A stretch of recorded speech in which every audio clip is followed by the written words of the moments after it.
Good morning, everybody. Welcome to Sunday morning meditation. Coming to you from VI. It was it was very technology, I pressed the button and nothing happened. But then it took a little while to kick in. So, welcome.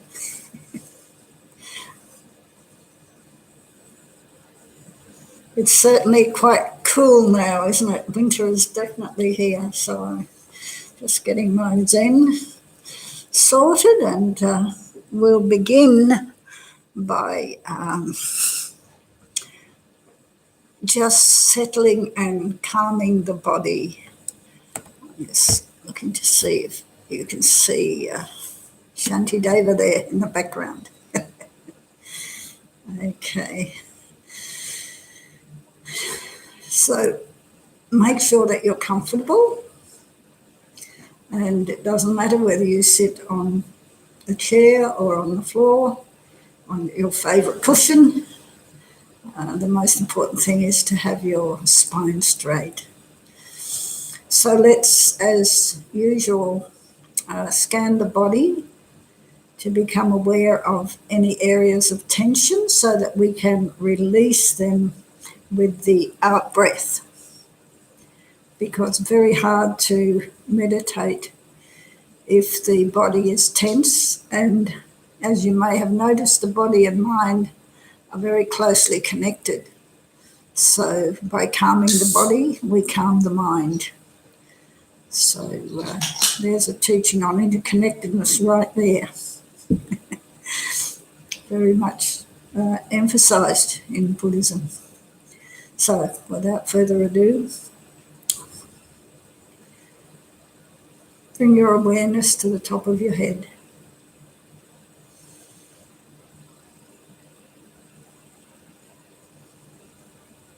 And then move down over the forehead. We're aiming for ease and relaxation. Feeling very comfortable in our bodies.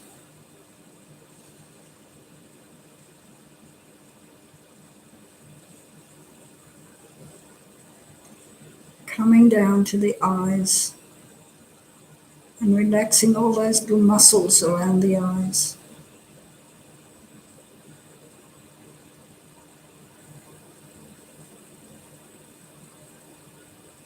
And softening the eyes themselves. As I usually say, as if you're daydreaming.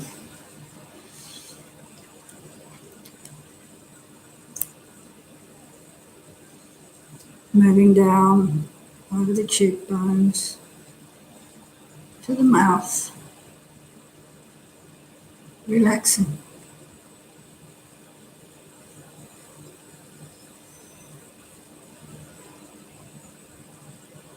Check to see if you're clenching your jaws, and if you are, release.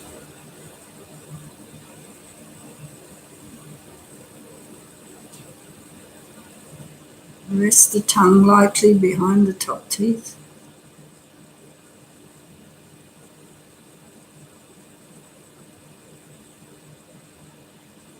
And having your mouth very slightly open will make it impossible for you to clench your jaws.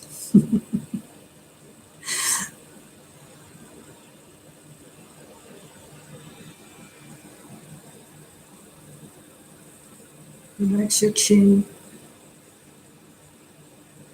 Relax your throat.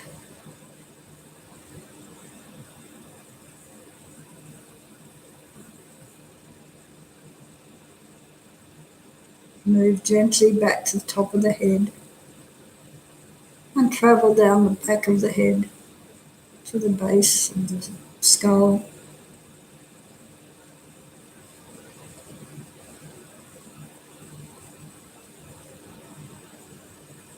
Anytime you come across tension,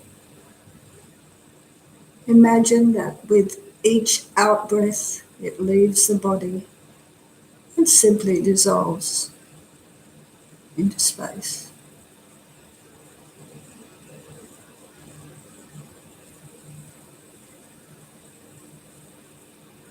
No need to rush, just taking your time.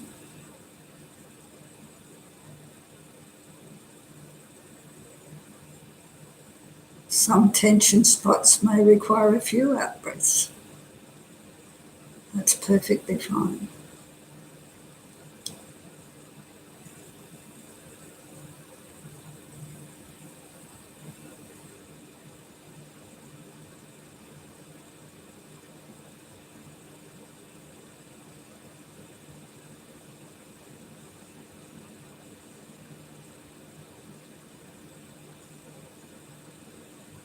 Become aware of any tension in the neck.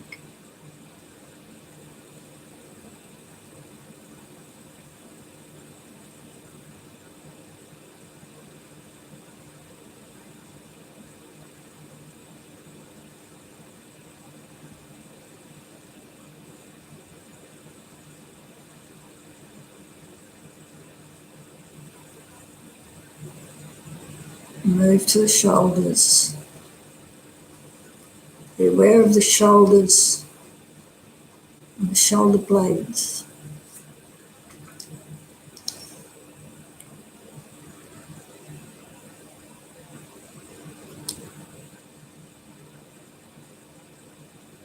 So to help the shoulders relax, let's, as we usually do, just lift the shoulders up and drop them 3 times.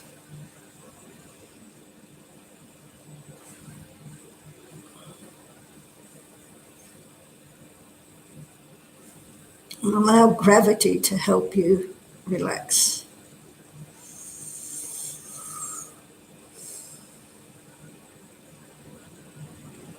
Shoulders slightly back.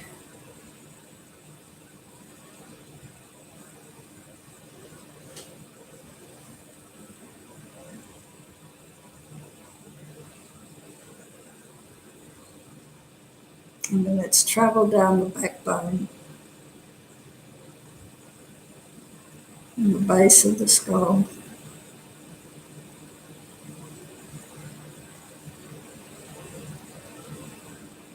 All the way down to the tailbone.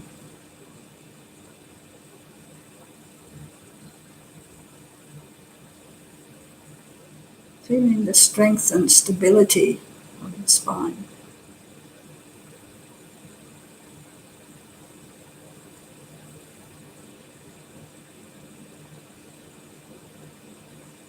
Upright but relaxed.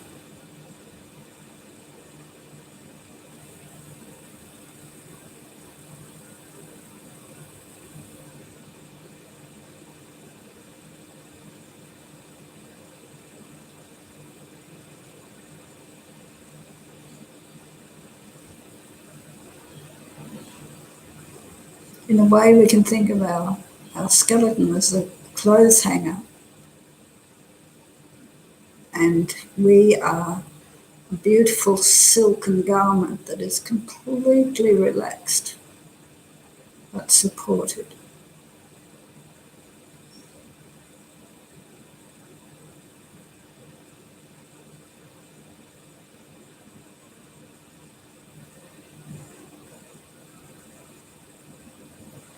Coming to the front of the body and relaxing the upper part of the chest.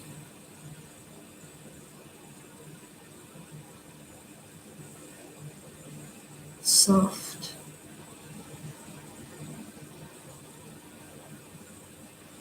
peaceful.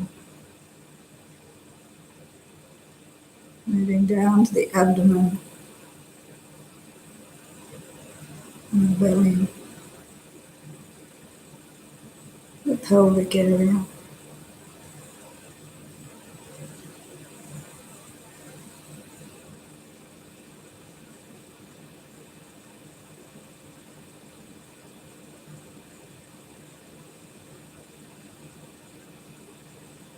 Enjoying that feeling of relaxation and peacefulness.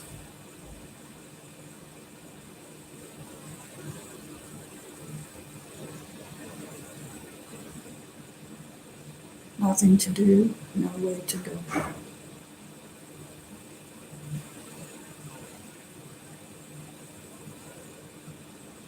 Coming back to the shoulders and moving down to both the elbows,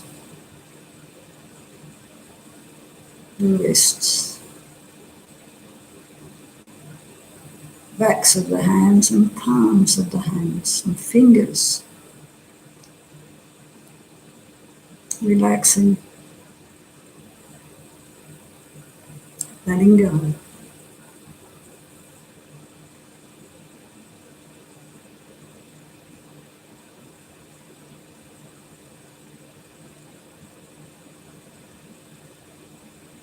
Coming to the hip joints, traveling down to the knees, ankles, soles of the feet, tops of the feet, and toes.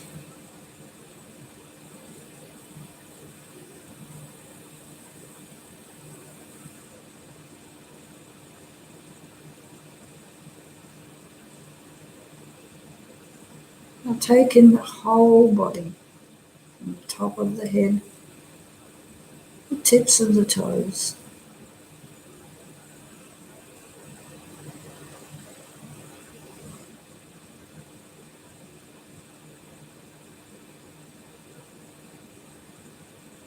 And for a few moments, just enjoy the sense of stillness, relaxation, and peace.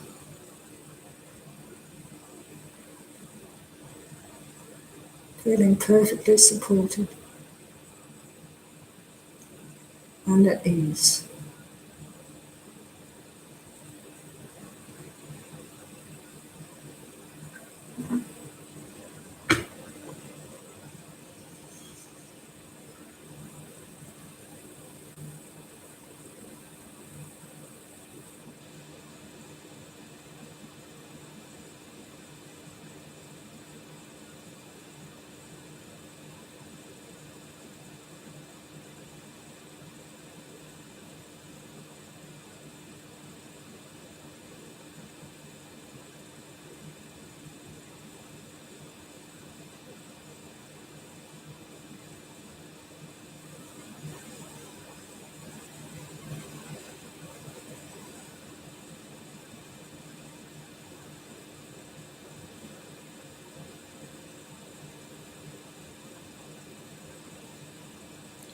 So we're going to move on to do some breathing meditation.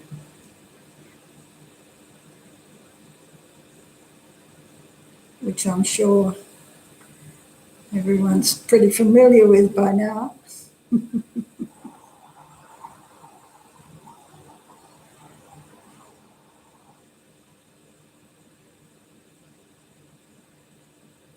I'm just getting my technology to behave itself. Turning on my timer.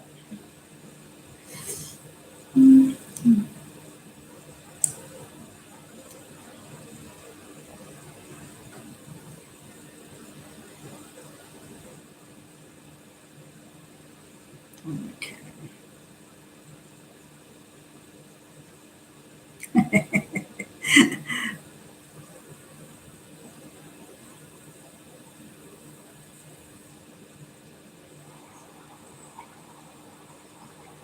There's something very funny happening here. Bear with me while I try to work out what's happening.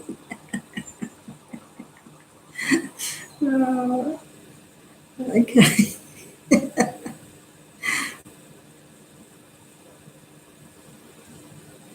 Some of my friends used to joke that perhaps the Guru manifests as these electronic devices to teach us patience. Anyhow, I think I have it sorted now. So, of course, the simple but not easy task is to keep the awareness with the breath, if possible for the whole of the in-breath and the whole of the out-breath. They often use the analogy that the that the breath is a horse and our awareness is the rider, and we don't want to fall off the horse. And the two places that we can focus on the breath are either at the nostrils, being aware of the air entering and leaving the nostrils, or the rise and the fall of the abdomen, whichever you feel most comfortable with. So let's begin. Just check your posture. Have a little sip of your drink if you want to.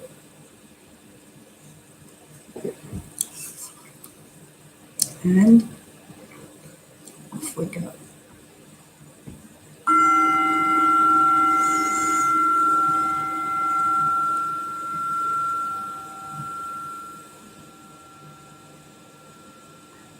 Remember the three important points for shamatha practice: being relaxed, being still, and being vigilant, noticing when the mind wanders and bringing it back without judgment or criticism.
And ideally, our motivation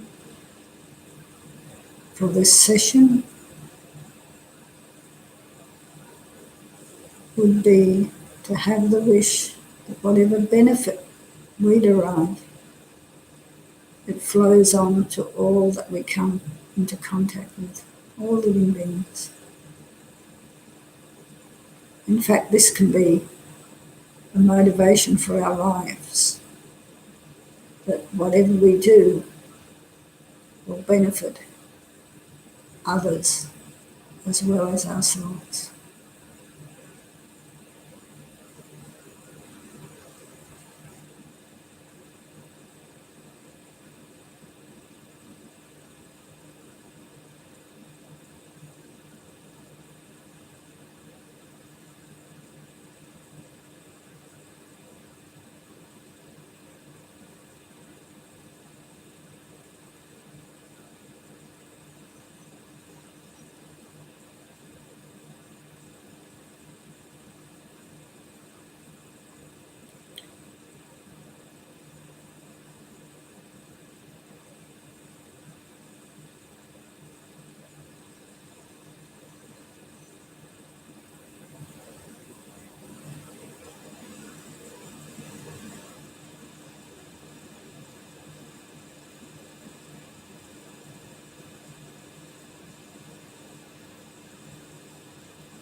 So body relaxed and mind alert. It's a real balancing act.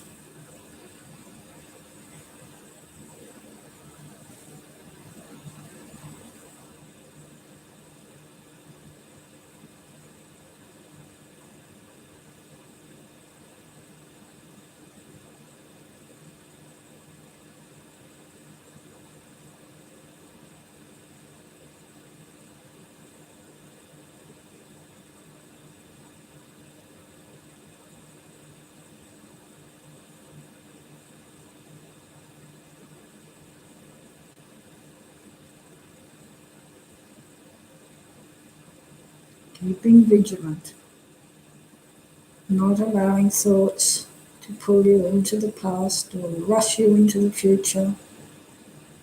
Simply noticing the moment they arise and returning to the breath.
Be completely aware of the breath,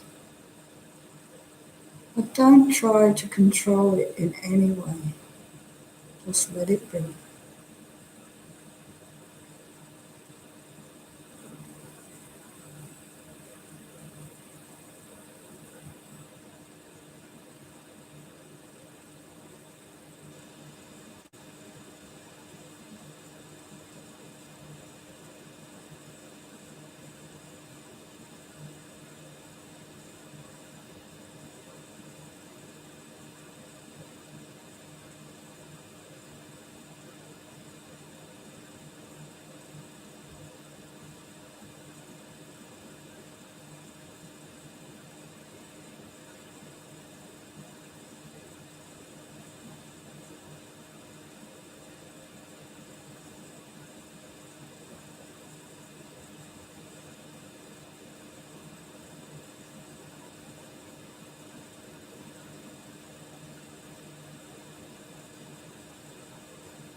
So have a little stretch.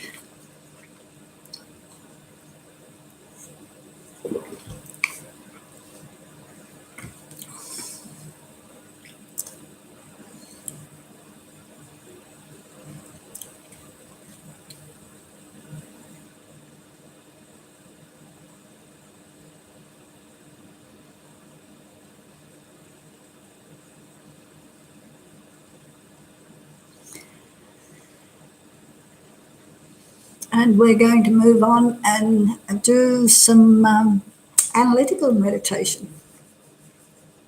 And I was thinking about the fact that Buddhism always says that everything arises from the mind. And when they talk about the mind in Buddhism, they don't mean the brain, they mean consciousness, awareness. And this is quite an interesting meditation because we are investigating the continuity of the mind. So there's a little bit of a lead in before we begin the meditation itself. The mind has been compared to a vast ocean, and our perceptions and thoughts and emotions to waves rising and falling on its surface. So this analogy helps us to understand the experiences that occur while we are meditating or going about our daily activities. But to get a feeling for where the mind comes from and where it goes to, it is useful to think of it as a river flowing through time. Each moment of the mind leads uninterruptedly to the next. And the mind flows along ceaselessly day and night, a stream of countless momentary experiences, always changing. Thoughts and feelings arise and quickly disappear, but they leave imprints that are carried on the mind stream. Buddhism explains that the mind is without beginning or end, unlike the body, which is conceived and born and dies and disintegrates. Our personality and experiences of this life are shaped by the imprints carried on the mind from past lives. Likewise, whatever we do and think now determines our future experiences. It is up to us. We can be whatever we want as long as we channel our energies in that direction. To do this, we need to understand the mind and learn how to use it skillfully.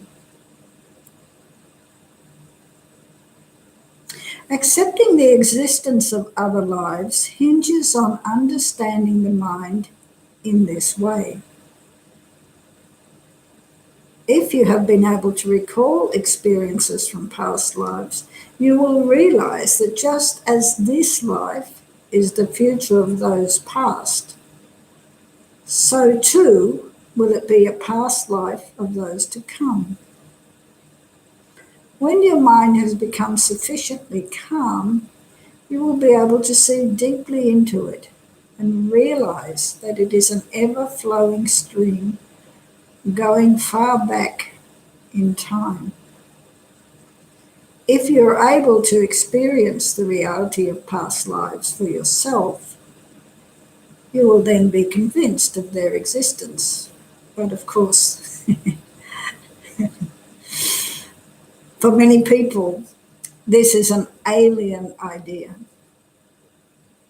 You know, and the Buddha said that we shouldn't accept anything, we should investigate. So here are several analytical approaches to considering the validity of mental continuity. First, the mind is impermanent, transitory, changing from moment to moment. Thus, it is an effect, a result, the product of causes and conditions.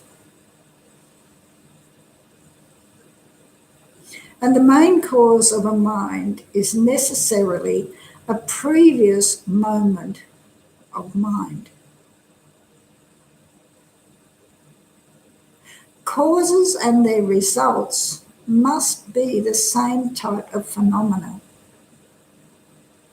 So it's not possible for mind, a non-physical phenomenon, to arise or be produced from a physical phenomenon such as the body.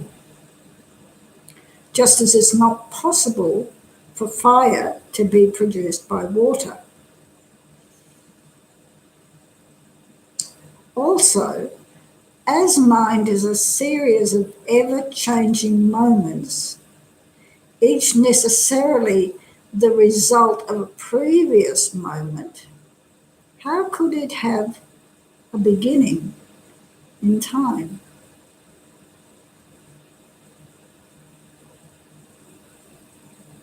Some people hold that the mind is the brain or the activity of the brain. But as defined here, the mind is the experiences themselves. And how can thoughts and feelings be physical? Here, this word feelings here means in the sense of liking, disliking, and indifference, which are mental. So, if thoughts and feelings were physical, then scientists studying someone's brain should be able to see them, but that is not the case. I'm sorry, my nose is running and the tissue box is not where it's meant to be. Just give me a second.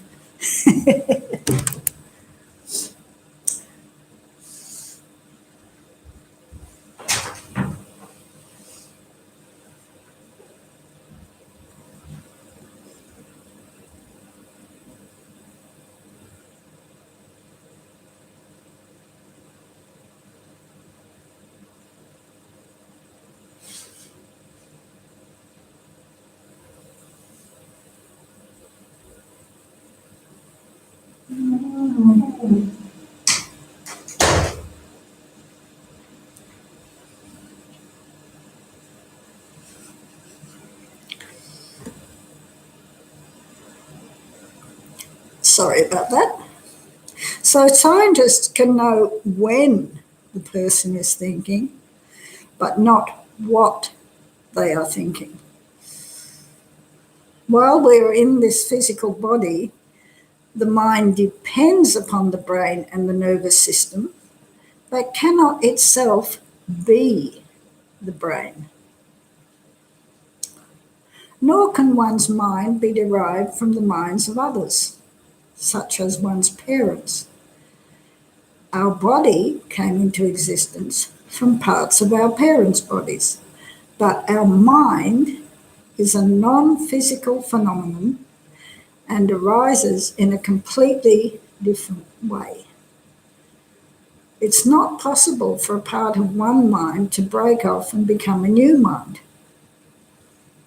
Also, if our mind did come from our parents' minds, then wouldn't we be born with all of their memories and knowledge?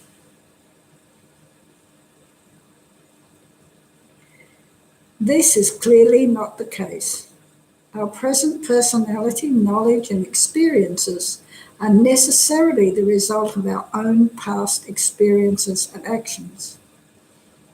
Our mind, therefore, comes from its own previous continuity. So the meditation we're now going to do is very helpful for experiencing our own mind as a continuously flowing, ever-changing stream of events.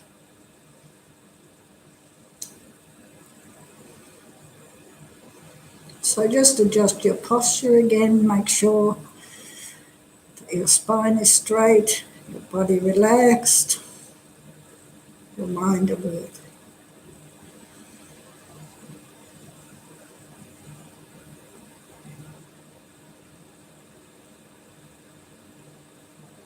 Bring the awareness to the breath.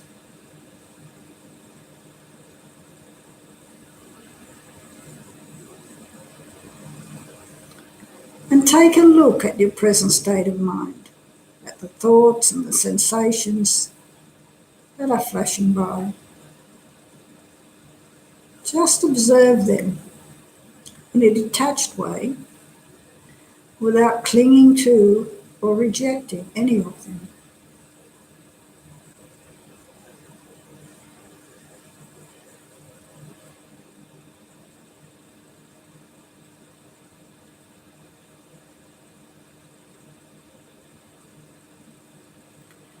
Now start to travel backward through time. Briefly, skim over the conscious experiences you have had since waking up this morning.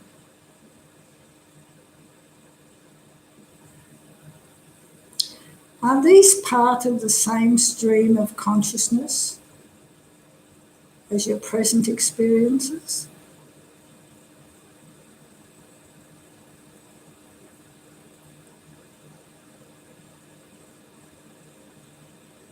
Before waking up, it is possible that you were dreaming. If so, try to recall last night's dreams and check. Do they belong to this same mind stream?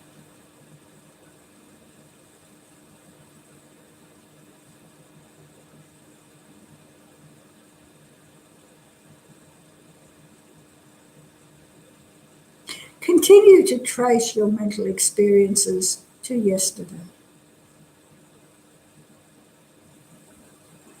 And then 2 days ago, last week, last month.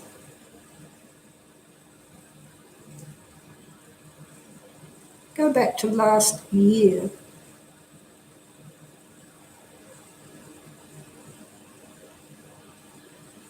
And then go back 2 years, 5 years, and 10 years ago. And continue to check if these experiences are of the same stream of consciousness.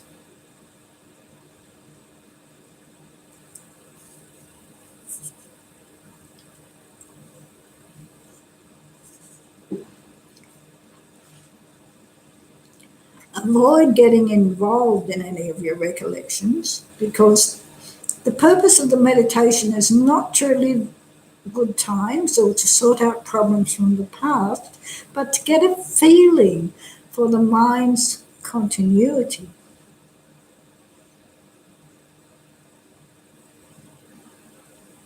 If you should find something in your memory that you would like to investigate further, put it aside until later.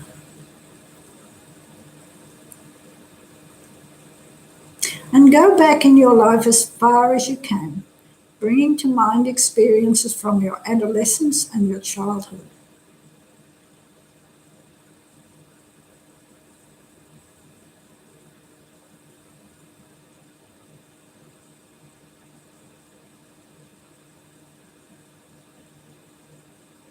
People are sometimes able to remember their infancy or even the time of birth.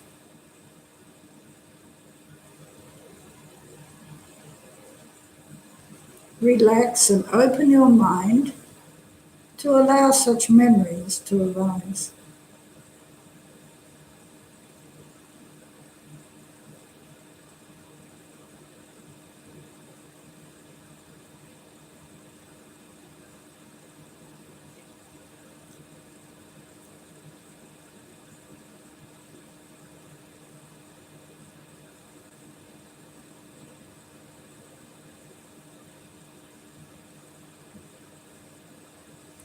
If you have difficulty accessing memories from the early part of your life, don't worry.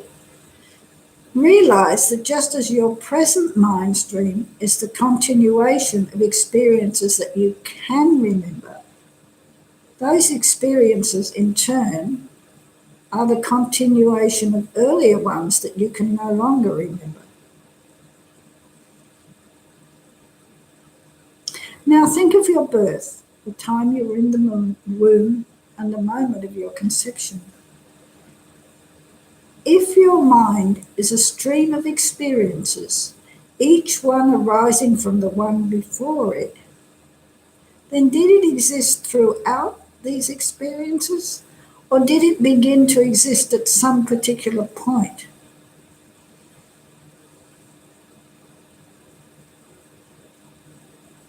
Consider the different possibilities. Did it arise from your parents' minds? And if so, when and how? Or did it arise out of nowhere, without any causes and conditions? Or did it arise from a mind stream that already existed before you were conceived in another life?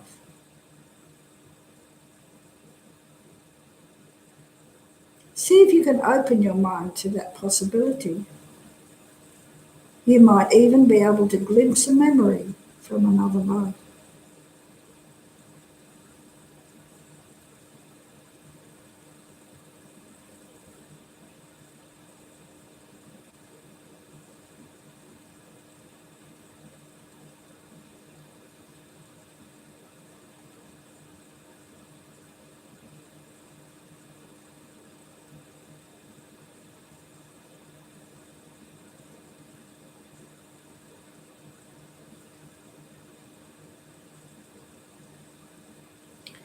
Having reached back into your memory as far as you can, now gently bring your awareness into the present and again observe the thoughts and feelings that arise.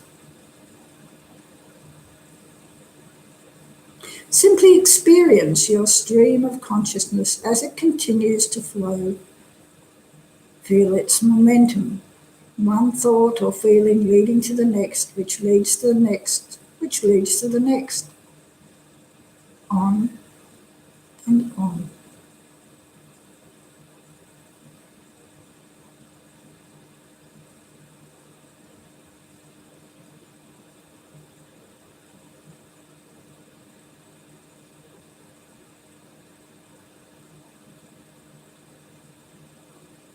Finally, try to get some idea of where it goes from here. Contemplate your mind stream flowing through the rest of the day and then tomorrow and the coming days and weeks and years,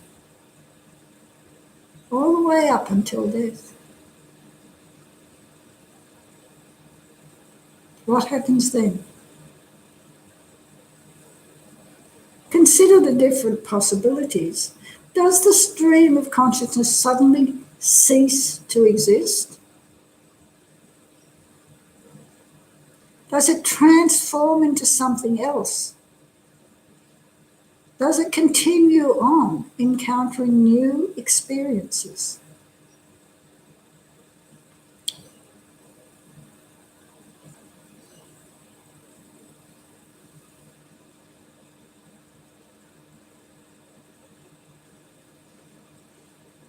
Consider these possibilities carefully, using the reasons given earlier. Although you might not come to any definite conclusion, the important thing is to look with a clear and open mind.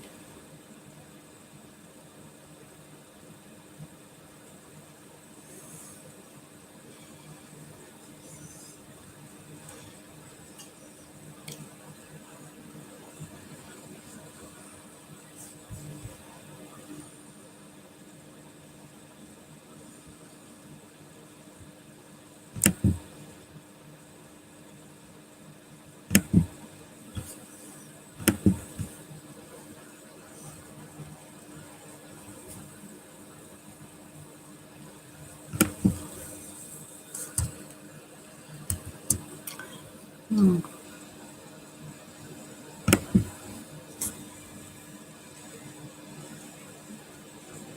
I was just trying to reply to the chat, but I must be pushing the wrong button. Anyhow, good morning, Sonia. I'm glad you're finding the meditation useful. It's my wish. I think the Dharma is really amazing and has helped me a lot in my life. And if I can pass it on, be a good conduit and pass some Dharma wisdom on to others, then I feel that I'm doing something useful. So let's finish off by dedicating the positive energy of this morning's meditation to the happiness and well-being of everybody on the planet. And let's send out lots of loving kindness, compassion, and avoid fear and despair, because there's always something we can do to make things better. It's amazing, just a smile, smiling at somebody. It doesn't have to be complicated. But anything that we do motivated by loving kindness and compassion is truly beneficial and sends out more positivity into the world. And we certainly need that now. So enjoy the rest of your day. Be well, be happy, and stay safe. Oh, and there will be some changes in the program for Tuesdays. So just check it out. Okay. Have a great day, everyone. Stay safe.